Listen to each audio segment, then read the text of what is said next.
see an attack of the 2 here with Thalia. And we do see a Jitte in Ross's hands. It's going to be tricky for him to ever actually connect with it, but if he does, that's like, I mean, that's his primary road to victory. We're going to see a Green Sun Zenith for 0. And this is going to find Dryad Arbor.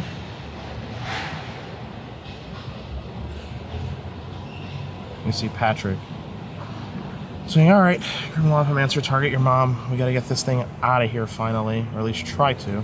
The question, of course, is he going to get 2 cards in the graveyard? Because, again, Thalia's going to make it difficult to play spells, so it's going to likely have to involve a fetch land. Man, these Flame Rifts are tough. So if he doesn't have a 1-mana burn spell, he's not going to be able to kill the mother this turn.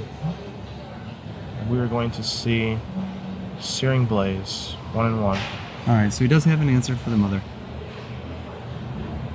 It's 3 and 3. Yeah, 3 and 3. Now Lavamancer getting in there for 1? Oh no, he can't. Dryad Arbor. Yep.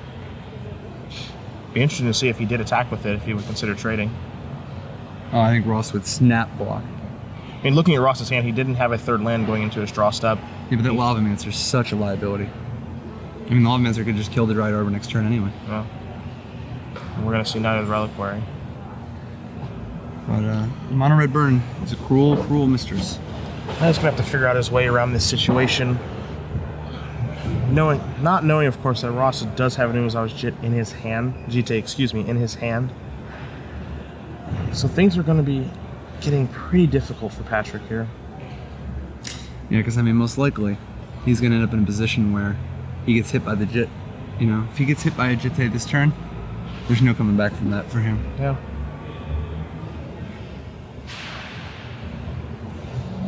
Alright, shoots the Thalia.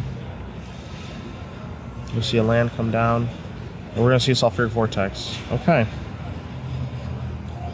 So he kept in both Sulfuric Vortex and Flame Rift. I'd be interested to know what he cut. Probably the Goblin Guides, yeah, then, isn't it? See, I still think the Goblin Guide would have been better in this position than some amount of this Flame Rift Sulfuric Vortex thing. You gotta respect the Maverick beatdown a little bit. But I don't know. I mean, Patrick Sullivan is obviously the Red Mage Master. Knight of the Reliquary, almost surely going to connect here. And the nice thing is, he's got Wasteland, so he can actually threaten to make the Knight a 6/6. Even if is he not going to put the Jitte down? A little surprised by that, as we see Infamous One Canonist here. What could go wrong? I mean, he can't gain life, of course, but he can still shoot that Lavamancer. Yeah. I mean, maybe the Pride Mage just makes it a better clock. Canonist playing a very interesting role. Not being able to play, again, basically the Thalia role. Can't play 2 spells in 1 turn. It's interesting. If Patrick Price of Progresses, Ross will use his Wasteland and not have the mana to use the Pride Mage this turn, and not have enough mana to activate the Jitte next turn, most likely. That is interesting. Yeah. And without Thalia in play, Patrick can actually play a little bit, could potentially chain together a few, both Price of Progress, a Chain Lightning, and a Grim Lavamancer activation. Yep. Let's see what he's going to do here. Alright. So we're going to go after the Canonist. Okay. He's got to hit the Canonist first so that he can actually chain all these things together in 1 turn. Yep. This is probably one of those situations where Patrick's just looking to see, alright, the only way I'm going to win is if my opponent makes a mistake.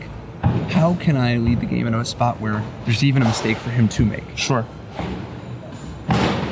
Maybe he needs to not Price of Progress and count on the Pride Mage hitting the Sulfuric Vortex. I don't know. Let's see what happens. Flame Rift. Gutsy. I like that. Always gutsy. Patrick Sullivan is nothing if not gutsy. And he's going to pass back. Oh my god, if he taps out to... Oh! Wow! Patrick Flame Rift Fire. Oh my god! Unbelievable. Unbelievable. That is how you play a red deck. Oh my god. And that's the match. Unbelievable. Ross cannot believe what just happened to him. Patrick Sullivan. That is how you play a red deck. My god. Leading him. Oh Jeez. my goodness. We're gonna need that. We're gonna need to get the tape on that one. Put some steak on Seriously, what we need, like this game, Patrick Sullivan should just have an article that is a replay of that game. Like, you want to learn how to play a red deck? Study that game. Watch that game once a day until you know how to play a red deck. That is literally perfect use of Ross is broken. perfect use of his resources, and he ends both games with G in his hand. Never gets a counter on it either game. Unbelievable. That game, electing not even to cast him Zawa's Jeet, and looking at how he laid out his, like, that turn, it makes sense, right? Like, either Storm Canonist, Pride Mage, I have Wasteland available to blow up my own lands, I have Pride Mage available to blow up his Sulfuric Vortex. Like, it makes sense why he wouldn't play the Jeet that turn. And then he just dies that turn.